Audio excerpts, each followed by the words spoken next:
नमस्कार दोस्तों, स्वागत है आप सभी का फिर से एक बार मेरे YouTube चैनल पर। आज की कहानी कुछ इस प्रकार है। प्यार से विवाह तक का सफर इतना लंबा होगा, उन्होंने सोचा न था। दो युवा दिलों ने दाम्पत्य जीवन के सपने संजोने शुरू कर दिए थे, लेकिन इंतजार की घड़ियां बढ़ती ही जा रही थी। मुझे गुमसुम और उदास देखकर माँ ने कहा, क्या बात है रति, तो इस तरह मुंह लटकाए क्यों बैठी है? कई दिन से मनोज का भी कोई फोन नहीं आया। दोनों ने आपस में झगड़ा कर लिया क्या? नहीं माँ, रोज रोज क्या बात करें। कितने दिनों से शादी की तैयारी कर रहे थे, सब व्यर्थ हो गई। यदि मनोज के दादाजी की मौत न हुई होती तो आज मैं तेरी शादी को 15 दिन हो चुके होते। वह काफी बूढ़े थे, तेरे भी के बाद शादी हो सकती थी, पर तेरे ससुराल वाले बड़े तकिया दूसरी विचारों के कहते हैं कि साय नहीं है। अब तो 5-6 महीने बाद ही शादी होगी। हमारी तो सब तैयारी व्यर्थ हो गई। शादी के कार्ड बढ़ चुके थे, फंक्शन हॉल को, कैटर्स को, सजावट करने वालों को और भी कई लोगों को एडवांस पेमेंट कर चुके थे। 6 महीने शादी सरकाने से अच्छा खासा नुकसान हो गया है। इस बात से तो मनोज बहुत डिस्टर्ब है माँ, पर कुछ कह नहीं पाता।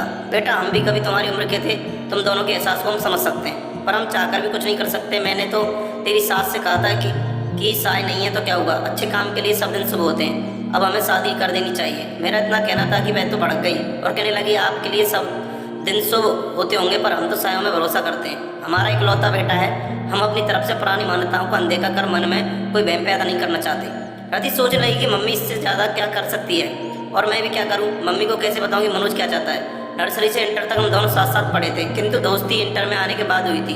इंटर के बाद मनोज इंजीनियरिंग करने चला गया और मैंने बीएससी में दाखिला ले लिया था। कॉलेज अलग होने पर भी हम दोनों छुट्टियों में कुछ समय साथ बिताते थे।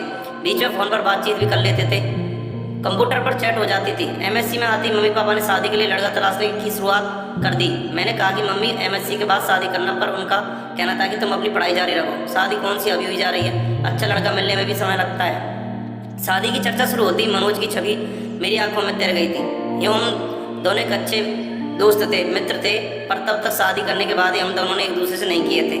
साथ ही मिलकर भविष्य के सपने भी नहीं देखे थे। पर मम्मी द्वारा शादी की चर्चा करने पर मनोज का ख्याल आना, क्या इसे प्यार समझो, क्या मनोज भी यही चाहता है, कैसे जानूं उसके दिल की बात। मुलाकात में मनोज से मम्मी द्वारा शादी की पेशकश के बारे में बताया तो वह बोला, इतनी जल्दी शादी कर लोगी, अभी तो तुम्हें 2 वर्ष एमएससी करने में ही लगेंगे। फिर कुछ सोचते हुए बोला था कि सीधे साधे बताओ, क्या तुम मुझसे शादी करोगी, पर अभी मुझे सेटल होने में कम से कम 2-3 वर्ष लगेंगे। प्रसन्नता की एक लहर तन मन को छू गई थी। सच कहूँ मनोज, जब मम्मी ने शादी की बात की तो एकदम से मुझे तुम याद आ गए थे। क्या यही प्यार है? मैं समझता हूँ यही प्यार है। देखो, जो बात तब तक नहीं कह सका था, तुम्हारी शादी की बात अब मेरे मुंह पर आ गई और मैंने तुम्हें प्रपोज कर डाला। अब जब हम दोनों एक दूसरे चाहत का इंतजार कर ही चुके हैं तो फिर इस विषय में गंभीरता से सोचना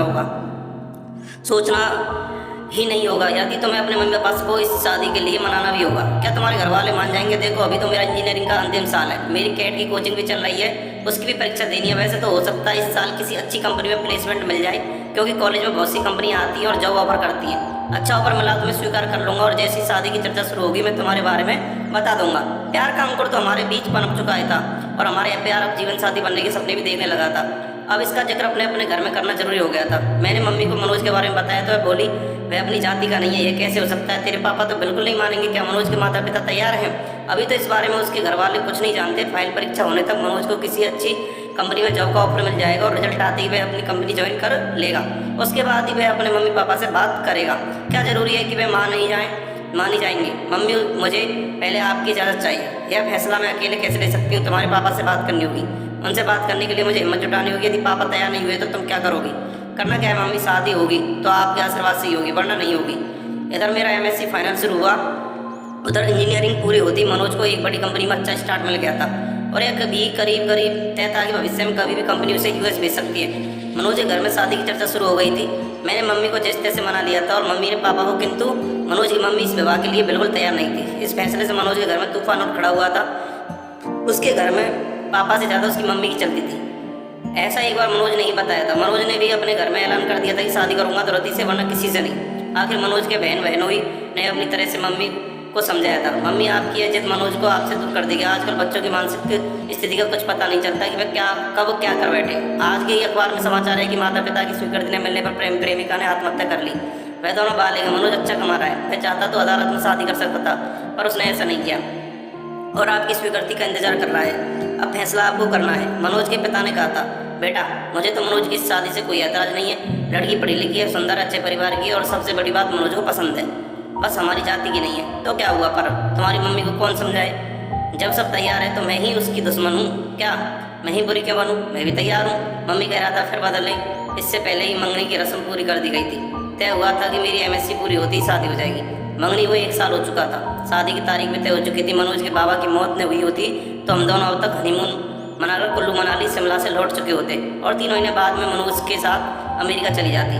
पर अब 6-7 महीने तक सहाय नहीं है, अतः शादी अब भी तभी होगी, ऐसा मनोज की मम्मी ने कहा था। पर मनोज शादी के टलने से खुश नहीं है। इसके लिए अपने घर में उसे खुद ही बात करनी होगी। हाँ, यदि मेरे घर से कोई रुकावट होती तो मैं उसे दूर करने का प्रयास करती, पर मैं क्या करूँ। माना कि उसके भी कुछ जज्बात हैं। 4-5 वर्षों से हम दोस्तों की तरह मिलते रहे हैं, प्रेमियों की तरह साथ साथ भविष्य के सपने भी बुनते रहे, किंतु मनोज को कभी इस तरह कमजोर होते नहीं देखा।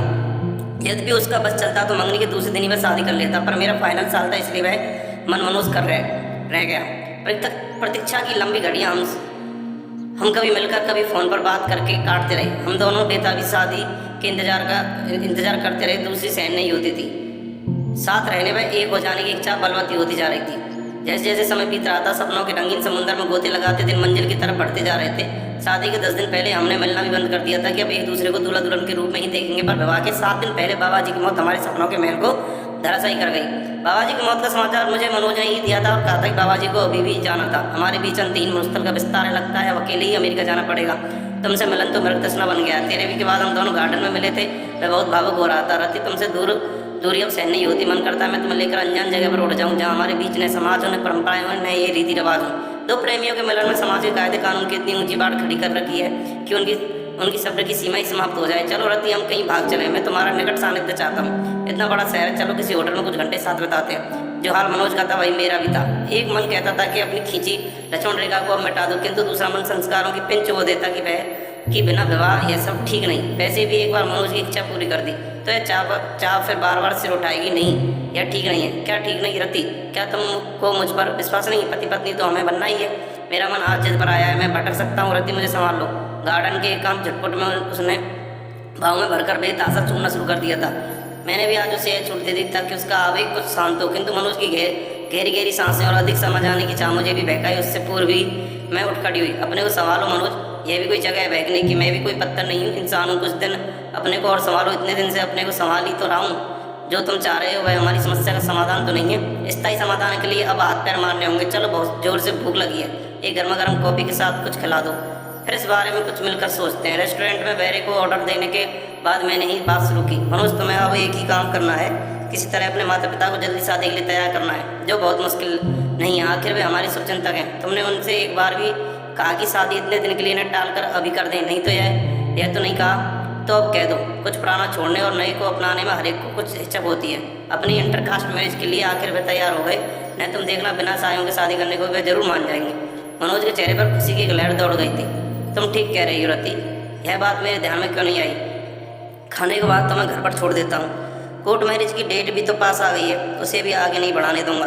ठीक है, हम मैरिज वाले दिन कोर्ट में ही मिलेंगे। मेरे आज के व्यवहार से डर गई क्या? इस बीच फ़ोन करने की इजाज़त तो है या वह भी नहीं है? चलो, फ़ोन करने की इजाज़त दे देते हैं। रजिस्ट्रार के ऑफिस में मैरिज की फॉर्मेलिटीज़ पूरी होने के बाद हम दोनों अपने परिवार के साथ बाहर आए तो मनोज के जीजाजी ने कहा, मनोज, अब तुम दोनों की शादी पर कानून की मोहर लग गई है। रति अब तुम्हारी हुई। हे जमाई बाबू, ये इंडिया है, वह तो वीज़ा के लिए यह सब करना पड़ा है, वरना इसे हम शादी नहीं मानते। हमारे घर की बहू तो रति विवाह संस्कार के बाद ही बनेगी। मेरी मम्मी ने कहा, वह तो मजाक की बात थी।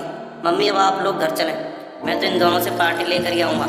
होटल में खाने का ऑर्डर देने के बाद मनोज ने अपने जीजाजी से पूछा, जीजाजी, मम्मी तक हमारी फरियाद अभी पहुंची या नहीं? साले साहब, क्यों चिंता करते हो? हम दोनों हैं ना तुम्हारे साथ। अमेरिका आप दोनों साथ ही जाओगे।